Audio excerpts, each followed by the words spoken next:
Kerala urban bank staff organisation Kannur യൂണിറ്റിന്റെ ആഭിമുഖ്യത്തിൽ കണ്ണൂർ സഹകരണ അർബൻ ബാങ്ക് 2019-24 വർഷത്തെ ഭരണസമിതിക്ക് യാത്രയയപ്പ് നൽകി. ഹെഡ് പോസ്റ്റ് ഓഫീസ് ഓഡിറ്റോറിയത്തിൽ ചടങ്ങ് കണ്ണൂർ കോർപ്പറേഷൻ മുൻ mayor advocate T O Mohanan ഉദ്ഘാടനം ചെയ്തു.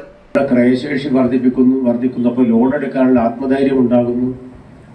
അങ്ങനെയൊക്കെ ഉണ്ടായി. പക്ഷേ ലോൺ എടുക്കുന്നത് പോലെ തിരിച്ചടക്കാൻ പറ്റുന്നില്ലെങ്കിൽ ആ ധനകാര്യ സ്ഥാപനത്തിന്റെ നിലനിൽപ്പ് വലിയ പ്രയാസത്തിലായി.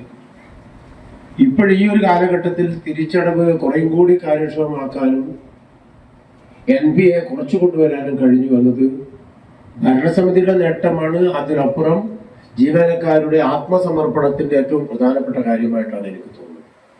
അപ്പോൾ ലോൺ കൊടുക്കാൻ വേണ്ടി പറ്റും. ലോൺ ആവശ്യമുള്ളവർ ഒരുപാടാണ്. ആ ആവശ്യമുള്ളവരെ സമീപിക്കുമ്പോൾ അവർ തിരിച്ചടക്കുന്നത് എങ്ങനെയെന്നത് നിരീക്ഷിക്കേണ്ടത് ഒരു പ്രധാനപ്പെട്ട കാര്യമാണ്. അത് കൃത്യമായി മോണിറ്റർ ചെയ്യുക എന്നത് ഭരണസമിതിയുടെ ഉത്തരവാദിത്തമാണ്.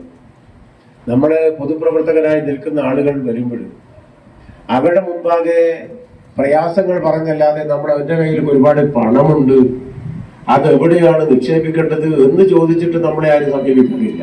Unit president V K Shajith അധ്യക്ഷത വഹിച്ചു. സംസ്ഥാന vice president E T Rajeevan ഉപഹാര സമർപ്പണം നടത്തി. Managing director P K Vinod Kumar, general manager P Rupa, assistant secretary K P Pushpa എന്നിവർ ആശംസകൾ നേർന്നുകൊണ്ട് സംസാരിച്ചു. Chairman K Pramod, vice chairman M P Muhammad Ali, Rajeevan Elayavoor, T P Madhavan, Vasanth Palliyamoola, Sunil Manden, Roshni Khalid, Aravindakshan T, P Jayapalan, Thankamma Velayudhan, Sreelatha V T എന്നിവർ സംസാരിച്ചു. General secretary K Priyesh, Muhammad Ashiq തുടങ്ങിയവർ പങ്കെടുത്തു.